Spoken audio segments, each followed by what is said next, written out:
informed action. You're teaching the next generation, the next generation, the next generation. Let them do the work. You can walk around, drink your coffee looking good. Not this year, but hopefully soon. So, okay, so I want you to think about inquiry in two ways. You have arguments that they have to create. You have action they have to take. Arguments you make, action you take.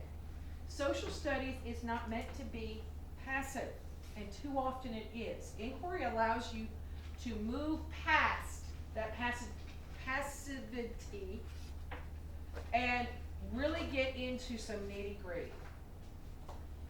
So in Kentucky, our standards are set up with our inquiry standards framing each grade level at the beginning and at the end, and your disciplinary standards, the meat. Just like an inquiry. When you look at this blueprint, you have the Kentucky standards set up just like an inquiry blueprint, for the most part. It's how you maneuver around with these standards that you create these opportunities for students, okay? Now, if you all have any questions, any comments, anything you want to add, please interrupt me, okay? I'm not one that likes to do the sage on the stage thing. And I really wanted to build this as more of a conversation so that we could learn from each other and learn what works and what doesn't work in classrooms, because I think we're going to need each other more than ever this year with the uncertainties that are coming. So please feel free to interrupt anytime, okay? These are our inquiry standards. This is in the supporting documents on kystandards.org. Another fabulous website. If you have not visited, you need to learn to live there this year. Highly recommend it. This is our definition. This is what students should be doing. Okay?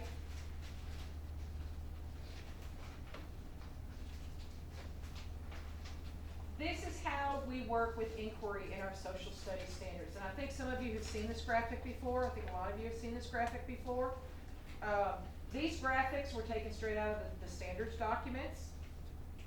But the idea is that here is our goal. Here's how we're going to attain that goal. So that's how they kind of work together. I don't have these in your handouts. These are on the kystandards.org. I was trying to be mindful of how much color I was allowed to use with everything. So when we think about inquiry, I want you to think about the students as our bricklayers. Our four disciplinary strands are our bricks, and inquiry practices is our mortar. It's what holds everything together. But notice, who is the one doing the work?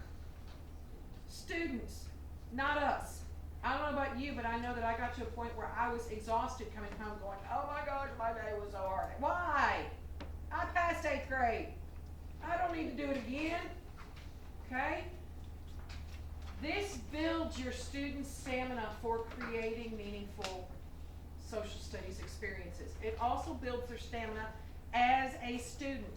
You know, there are plenty of times when out in the real world they're going to need that stamina, aren't they?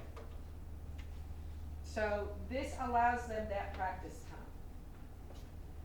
So this is how they work together. And again, everything cycles around what?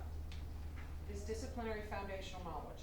Everything cycles around that, and it just keeps going. Okay?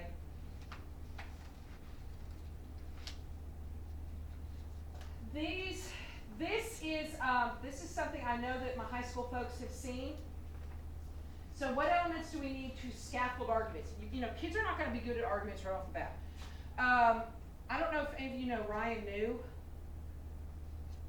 He was at Bowl County. He taught Bowl County High School. He is now JCPS Social Studies lead for the whole district, and he has put together some phenomenal documents. I'm going to show you those because another thing y'all asked for is, what does this look like at my grade level? And like they have done this for everybody.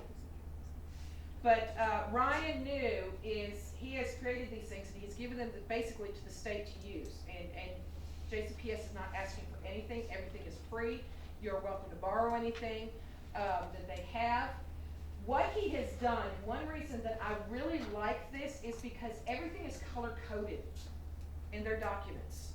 And I don't know about you, but color makes me happy, number one. Happy teacher, happy students, okay? But the other thing is it allows you to track the thinking as to how inquiry looks in the classroom. So these are the pieces of an inquiry. You have a compelling question.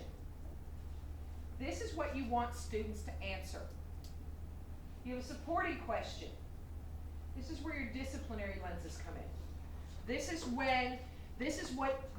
what drives your instruction in order to answer this.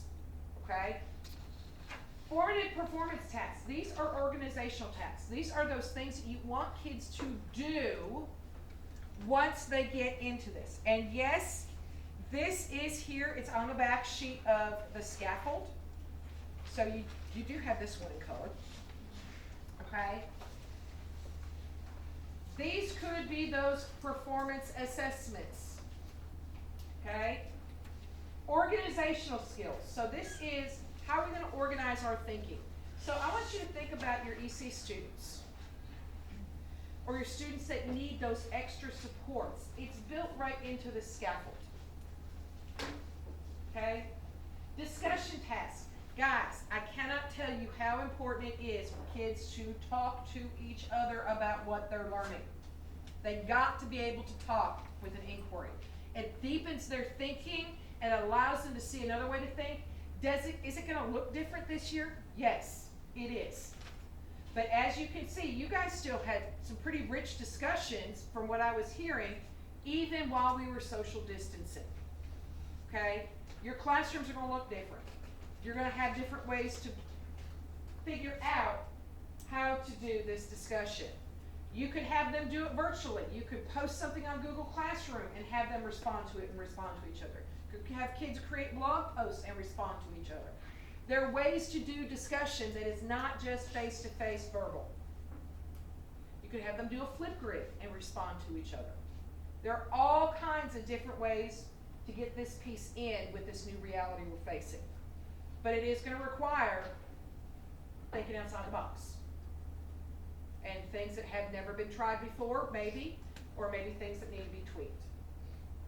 Okay? And then finally, sources. And all of this leaves you that argument that's the summative performance, as well as taking informed action if you choose to do that.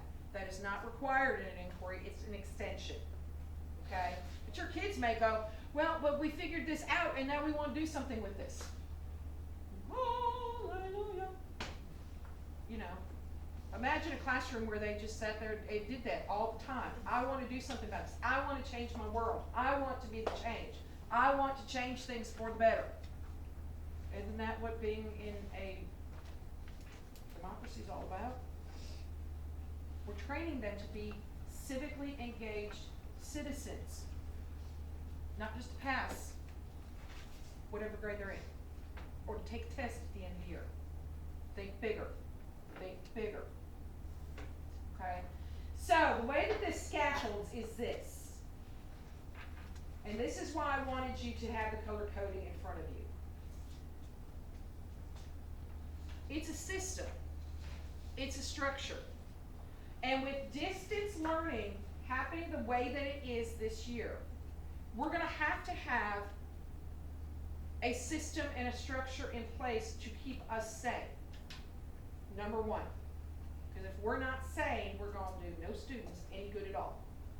So if you can think of this as a system, I'm going to do this instruction, and then I'm going to do this instruction, and then I'm going to do this instruction. This is something that students can buy into because it's normal, it's regular, it's expected. One of Kagan's big pushes is that you want to provide an equal balance of novelty and predictability. That's where the sweet spot is for learning. When you can provide novelty and predictability. This provides you predictability. Your novelty is how do you engage in these. You know, you could throw a wrench in and say, well, yesterday we talked about this, well, let's throw this document in here. make them shift their thinking, okay? Your sources run throughout. And your discussion should run throughout. Okay? So I want you to take about 30 seconds and have a quick conversation with your team. And just, what are your takeaways? What resonates? What scares? So any of those questions on here, what are some things that you're taking away from this visual and the components? Okay, go ahead.